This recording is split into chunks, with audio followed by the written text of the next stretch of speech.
Saya tidak sengaja bertemu dengannya beberapa hari lalu, Tuan. Dan berhentilah berpikir yang tidak-tidak. Saya melepaskannya dulu hanya karena saya tidak menganggapnya penting. Serangga pengganggu yang sama sekali tidak penting. Benarkah? Tertawa tidak percaya. Kau tidak mungkin membawanya padaku untuk menjaga Dania kalau merasa dia hanya serangga pengganggu. Jangan menduga-duga yang tidak Tuan Muda. Terserah aku. Tidak mau kalah. Ayolah Han, mengaku aja aku bisa melepaskanmu dari sumpah setiamu sekarang. Hah? Tidak berhasil. Dia selalu terlihat kesal kalau aku menyuruhnya mulai mengurus hidupnya. Aku bahagia bersama Dania sekarang. Saga bicara dengan keyakinan penuh. Saya yang akan memastikan itu sendiri, Tuan Muda. Sekali lagi Han mengatakan kalau belum waktunya dia berpikir tentang dirinya sendiri. Arandita berdiri gelisah bersandar di dinding, menatap pintu ruangan presiden Antarna Group. Sepertinya aku benar-benar udah salah langkah. Dua laki-laki itu sama-sama gila. Dan kalau aku terlibat dengan keduanya, pasti aku yang gila. Aran memutuskan untuk mundur, menutup mata dari panggilan lembaran uang yang bisa ia terima setiap bulannya. Pekerjaan apapun itu, menjaga nona bunda, bahkan bukan hal sepele yang bisa dia lakukan sambil melindungi dirinya dari sekretarisan. Dia terperanjat saat pintu terbuka. Dia mengepalkan tangan meyakinkan diri. Nyawaku kan jauh lebih berharga kan? Tuan Saga laki-laki sempurna yang selalu menuntut kesempurnaan. Bisa habis aku kalau salah sedikit saja. Tuan Han, bisa kita bicara?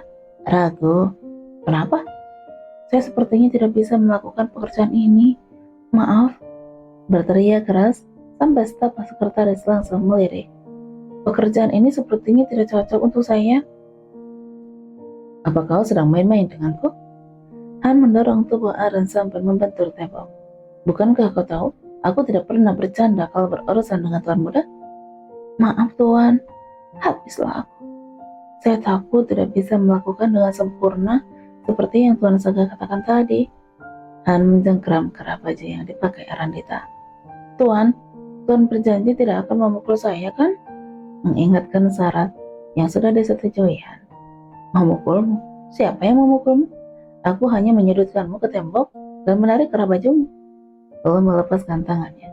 Tuan Muda udah memilihmu. Tapi ini juga termasuk kekerasan fisik. Berkilah sambil berusaha melepaskan diri. Kekerasan fisik? Memang apa bunyi syarat yang kau minta tadi? Bertanya dengan tatapan licik. Jangan memukul saya.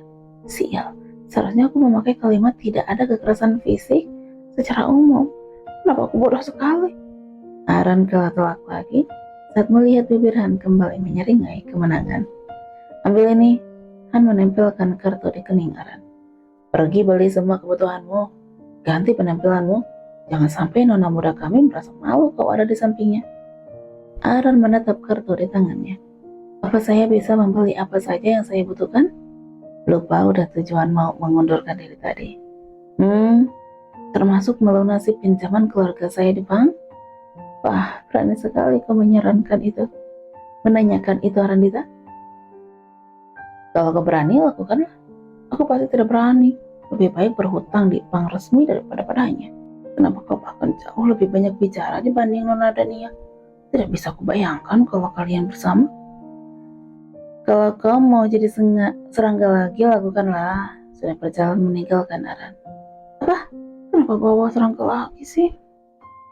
Waktu kembali berputar, matahari kembali bersinar.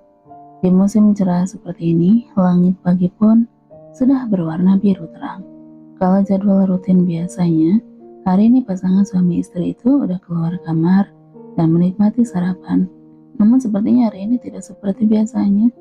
Langit cerah terus bergerak menuju siang, dan pintu kamar mereka masih tertutup rapat. Terlihat Saga keluar dari ruang ganti baju, mengeringkan rambutnya. Suasana hatinya terlihat senang. Bisa dilihat dari senyum yang muncul di bibirnya. Dia memakai pakaian yang cukup santai, tanpa setelan jas seperti biasanya, selalu melekat di tubuh sempurnanya. Kau benar-benar tidak bergerak dari tempat tidur ya? bergumam sendiri saat mendapati Dania yang hanya terlihat ujung rambutnya tertutup selimut masih terlelap dalam tidur. Saga melemparkan handuk di tangannya yang jatuh ke ujung meja, lalu dia melompat ke tempat tidur di samping Dania. Gadis itu hanya menggeliat tapi tidak terbangun, walaupun Saga menjatuhkan diri cukup keras di sampingnya. Kau benar-benar tidak terbangun ya? Sudah mulai gemas dan tidak bisa menahan diri, menarik ujung selimut sampai bahu Dania tersibak. Terlihat jelas beberapa stempel kepemilikan melekat merah di sana. Saga mencium setiap tanda itu sambil tergelak, karena Dania benar-benar tidak menunjukkan reaksi apapun. Hei, bangun, mencium lagi.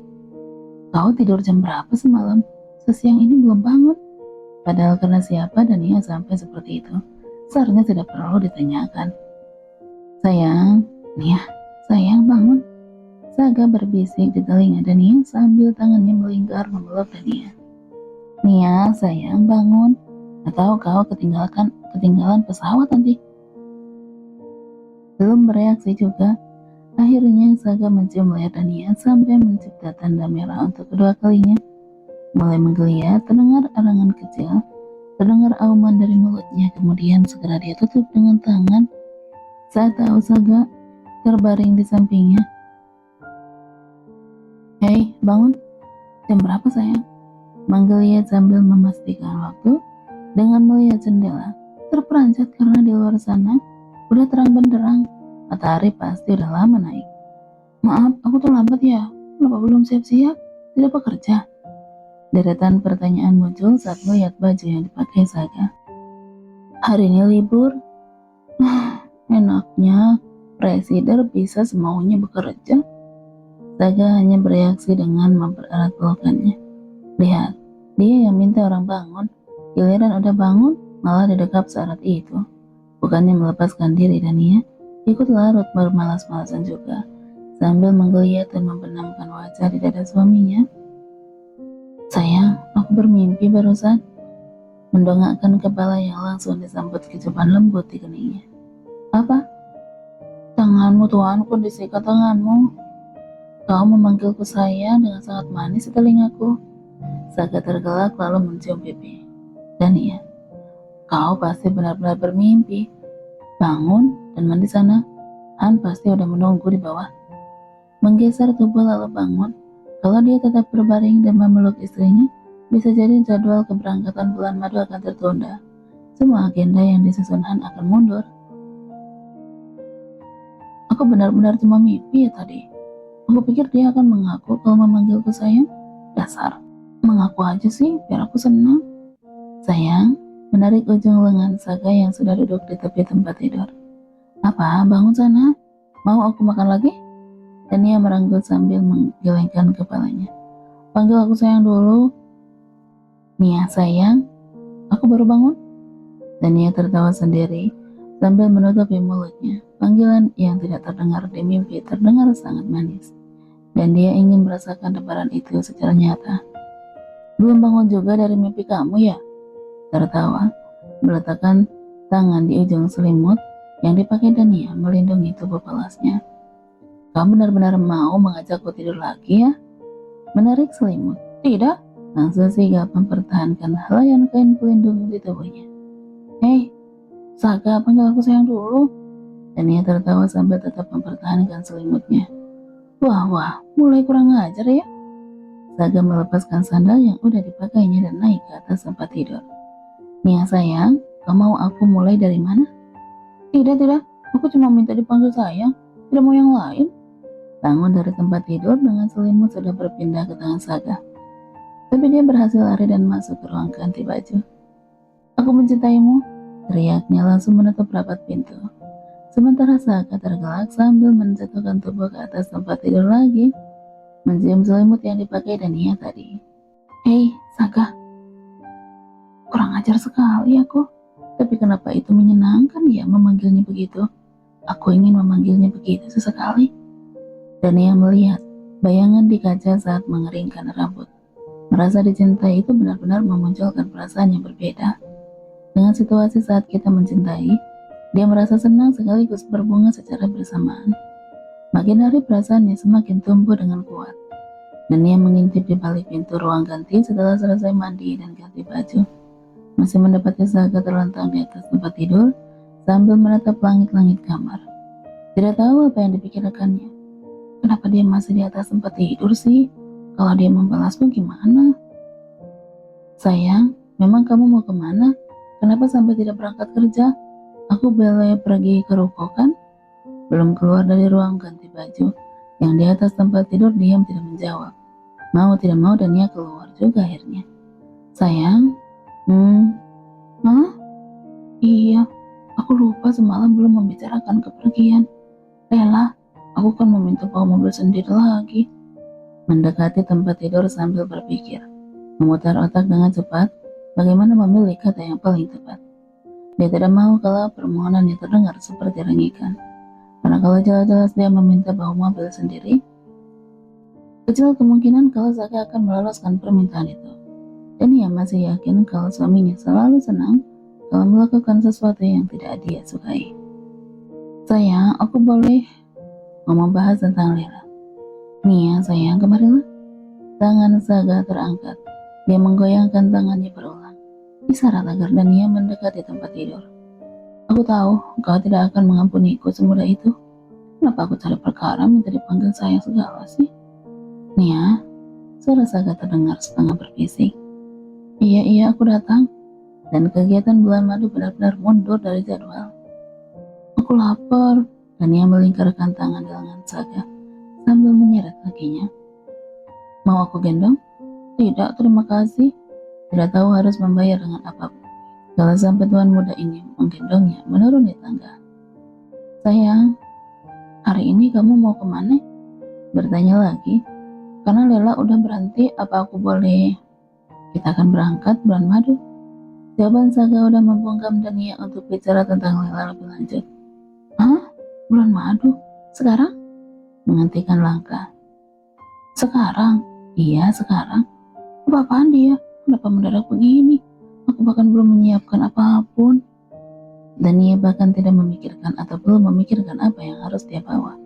Pakaian dan semua barangnya pun belum dia kemas. Dia benar-benar gila ya. Kenapa suka mendadak begini sih? Tapi sayang, aku bahkan belum siap-siap dan mengepak pakaian. Sampai di bawah tangga dan dia melihat Han keluar dari ruangan Saga dengan membawa tas kerjanya. Lihat itu, si pembuat jadwal keberangkatan. Pak Mun udah menyiapkannya. Saga membalas cepat. Kau hanya perlu membawa tubuhmu. Ada senyum di ujung kalimat Saga. Apa? Cukup membawa tubuhku? Dasar. Apa? Pak Mun? Apa kamu menyuruhnya menyiapkan pakaian? Malu membayangkan pakaian seperti apa yang dipilih Pak Mun. Hei, memang tidak ada pelayan di rumah ini. Sampai dia yang harus mengepak baju. Makan. Kamu bilang kelaparan tadi. Menarik tangan Dania menuju meja makan. Saga menarik kursi dan menundukkan tubuhnya. Enaknya sih seenaknya. Tapi jangan begini juga kali. Masa aku pergi bulan madu tanpa persiapan apa-apa? Dania mengidarkan pandangan, merasa suasana yang berada di rumah. Tapi apa? Dia tidak bisa menebak walaupun sudah berpikir. Pamun muncul dari arah dapur membawa makan siang. Di belakangnya ada dua pelayan yang sigap menyusun makanan di atas meja. Setelah mempersiapkan Dania makan, mereka meninggalkan ruangan. Hari ini pakaian Pamun terlihat berbeda dari biasanya. Anda baru turun, Tuan Muda? Kita udah mundur dari jadwal yang seharusnya. Han udah berdiri di samping meja makan. Ada yang harus Tuan Muda cek sebelum berangkat? Menunjuk tas yang dipegangnya. Dania mengajakku tidur lagi tadi. Menyentuh rambut Dania di sampingnya, lalu mengajaknya pelan. Apa? Kenapa aku? Hei, kenapa kau percaya juga kata-kata Tuan Saga? Dania mendelik sebal sambil mengambil sarapannya. Karena protesnya tidak digubris sekretarisan. Makanlah duluan, aku akan membereskan beberapa berkas. Satu kecapan mendarat di kepala Dania. Oh iya, mengikuti langkah kaki kedua orang itu, meninggalkan sendiri di meja makan.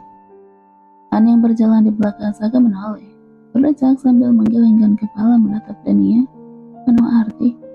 Apa? Berteriak tanpa suara. Kurang ajar.